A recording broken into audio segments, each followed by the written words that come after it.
आपल्याला 1888 आणि अधिनियम यांच्या लागून प्रशासनाला चालवण्यासाठी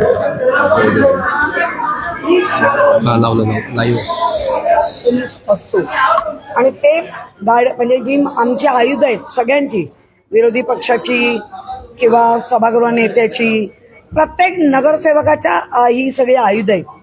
त्या आयुधांची धार बोथट करण्याचं काम सत्ताधारी म्हणून अनेकदा कुठूनही होऊ शकतं, परंतु एम एस डिपार्टमेंट जो म्युन्सिपल सेक्रेटरी डिपार्टमेंट आहे त्याला असं बायस वागून चालत नाही.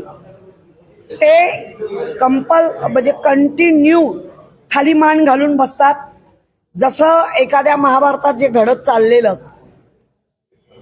म्हणजे डोळे बंद करून संजय उवाच अशी आपण सगळं महाभारतची कथा ऐकतो.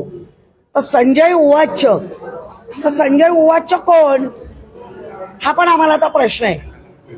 हे धृतराष्ट्र झालेत का? डोळे बंद कान बंदे. आणि आम्ही रीतसर मागणी केली होती की हा संवेदनशील विषय, ज्या महानगरपालिकेच्या प्रशासनावर हा जो काय अहवाल आलाय तो आधी अहवाल फुटला कसा? आधी तो अहवाल तुमच्या आमच्या आधी यायच्या आधी फुटून झाला. जशा नीट परीक्षा फुटतायत पेपर, बाकी फुटतायत, सेम इथे पण तेच होत आहे. आणि तो अहवाल फुटल्यानंतर म्हणजे महापौरांना सादर केल्यानंतर महापौरांनी त्याच्यावरती अनेक ठिकाणी मुलाखती दिल्या की हा अहवाल मला मान्य नाही. आता जेव्हा महापौर अहवाल मान्य नाही म्हणतात त्यावेळेला काही गोष्टी संवेदनशील आहेत, त्या गोष्टीला सर्वांचं एकमत झालं पाहिजे. आम्हीही ठरवलं की आपण महापौरांच्या आदेशाचं किंवा महापौरांच्या विचाराचं आपण हे केलं पाहिजे, त्याचा आधार स्तंभ आपण त्यांचा बनला पाहिजे. पण महापौरांचं पण मला काय कळत नाही, या दुर्योधनचं ऐकतात की अजून कुठला संजय विंजय माहिती नाही.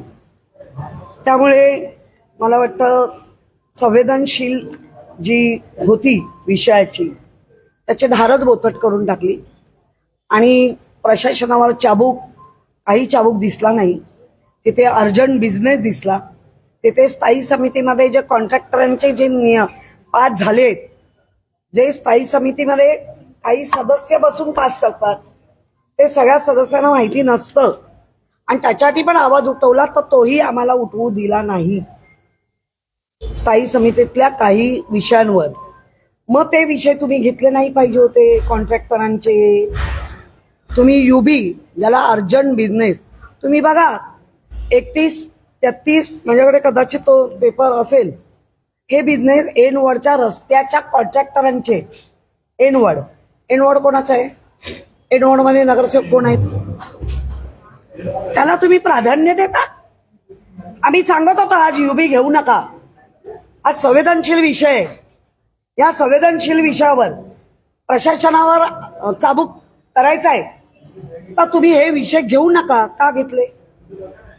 एक विषय घेऊन अर्जंट बिझनेस दर यायला आणलेच पाहिजे का? कारण हा एका लहान मुलाचा आई, मी तर त्याच्यावर झाले, मी आजी आहे. आमच्या संवेदना आजही बोथट नाही झाले आहेत, त्यांच्या नुसत्या आठवणींनी कळवळतोय. पण जर आमचाच गळा घोटत असेल तर मुंबईकरांना काय न्याय देणार? आणि ते सगळे जे विषय आहेत युबी, तुम्हाला कोणाला तरी मी एकाला पाठवते बघा, सगळे कॉन्ट्रॅक्टरांचे आहेत. काय अर्जंट होतं का? हा संवेदनशील विषय ऐका. त्याच्यानंतर अशरफ अजमी आणि आम्ही लोकांनी पोल, हा पोल पण एक मोठा आयुध आहे. आम्हाला निषेधच होता, ह्या गोष्टी करू नका, संवेदनशील गोष्टी बोला, सगळं एकमत करूया. आणि अहवाल, हे अहवालाच्या प्रती येणार आहे, अहवाल आपण मान्य नाही असं सांगायचं असेल तर पहिले एकमत करा. ते कुठलाही आता जेव्हा आम्ही पोल मागितला, पोल नंतर 10 मिनिटं महापौर खाली बसल्या, 10 लोकांना आतमध्ये. तुम्हाला आज सांगते प्रत्येक युबी मध्ये जेव्हा पोल मांडू ना तेव्हा प्रत्येक वेळेला यांना विशेष सभा घ्यावी लागेल. मग मुंबईकरांना हे अपेक्षित आहे का? तुम्ही बाहेर आले थांबा, मुंबईकरांना अपेक्षित आहे का युबी विशेष सभा? पावसाळ्यावर घेत नाही, येणाऱ्या साथीच्या आजारावर घेत नाही, आणि अर्जंट बिझनेस कॉन्ट्रॅक्टरांचे तुम्ही घेणार, आम्हाला नावं ठेवणार. आणि आम्ही 25 वर्षात काय केलं ते जरी कंटिन्यू कराल ना तरी तुम्ही यशस्वी व्हाल.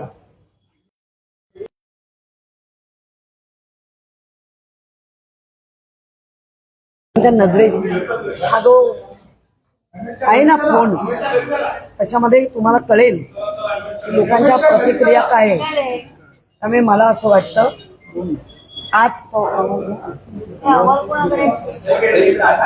मला असं वाटतं ऑफिसमध्ये गेला नाही, एमएस ना पळवलं गेलं.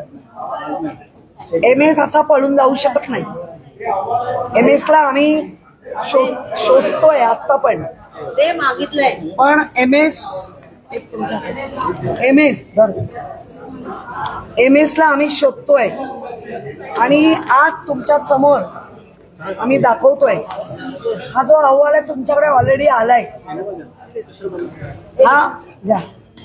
हा अहवाल तुमच्याकडे आलाय.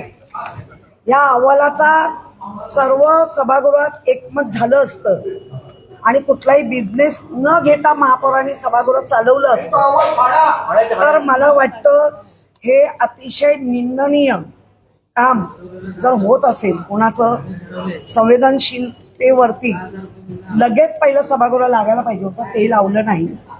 आणि आज लावलं. कॉन्ट्रॅक्टरांचे फायद्यासाठी सगळे विषय घेतले. स्थायी समितीच्या अध्यक्ष तिथे हजर असताना त्यांनीही सांगायला पाहिजे होतं हे इतके अर्जंट नाहीये. सीसी कॅमेरे 3 कोटी, रस्ते 25 कोटी, 35 कोटीची उड्डाणं घ्या तुम्ही, परंतु आज संवेदनशील विषय पहिला निवेदन यायला पाहिजे होतं सभागृह नेत्याचं, ते पण आणलं नाही. विषय घेतला नाही. सगळं कामकाज झाल्यानंतर निवांत वेळ मिळेल तेव्हा घेऊ अशी जर पद्धत असेल तर आम्ही याचं मी चेक करतो.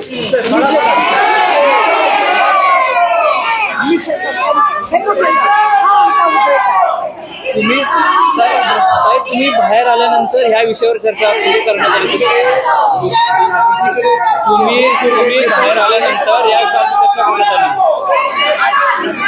चेंबूर दुर्घटनेबद्दल तुम्ही वॉकआउट केल्यानंतर आतमध्ये तो विषय घेण्यात आला. खरं चुकीचं नाही का? खरं तेही चुकीचं आहे. याच्यामध्ये चुकीचं आहे. आम्ही वॉकआउट का केला? आम्हाला तेच प्रश्न विचारायचे होते. तुम्ही युबी का घेतला? कॉन्ट्रॅक्टरांचा धंद्याचे विषय आज का घेतले? त्यासाठी आम्ही पोल मागितला. पोलवर रुलिंग तर दिलंच नाही आणि मग आम्ही निघून आलो. कारण सगळ्या कामकाज झाल्यानंतर जरा संवेदनशील विषय सगळ्यात उशिरा येणार असेल तर मला वाटतं ह्याचा न्याय पण आम्ही मुख्यमंत्र्यांकडे मागू. आणि संवेदनशील मुख्यमंत्री आहेत असं आम्हाला आजही वाटतंय. मुख्यमंत्र्यांनी याची दखल घ्यावी. आम्ही ऑलरेडी पत्र दिलंय की बोलायला दिलं जात नाही, दाबलं जात आहे. मुंबईकरांच्या प्रश्नावर आम्ही समोरून सांगतोय की तुमच्या आम्ही कानात डोळे आहोत. प्रत्येक नगरसेवक आपल्या वॉर्डचं सांगेल, पण तिथे खाली मेळ दिसत नाही, महापौरांचा मेळ दिसत नाही. सभागृह नेता काय बोलतो ते स्टँडिंगला कळत नाही, स्टँडिंग काय सांगतो सभागृहाला कळत नाही, आणि ते सगळं काय बोलतात की महापौरांना कळत नाही. असं तुम्हालाही दिसतं.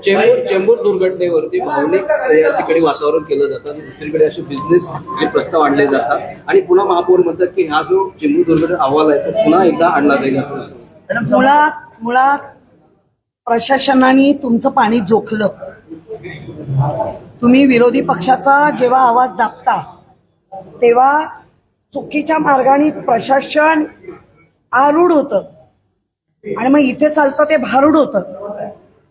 आम्ही महापौरांना फक्त भारूड हवंय की स्वतःचा एक खाक्या आरूढ होऊन तर विरोधी किंवा जे तुम्हाला काही सांगू इच्छितात, मग पत्रकार असतील, आम्ही असू, हे तुमचे कान डोळे आहेत. अशा पद्धतीने जे म्हणता ना 25 वर्षात खूप, असा पण आम्ही महापौर पाहिला नाही. महापौराला चुकीच्या मार्गावर नेत आहे MS डिपार्टमेंट. महापौरांना खालचं सत्ताधारी पक्षाचे लोक कुठेतरी त्यांच्यावर उठणं काढताना पण आम्हाला दिसतंय.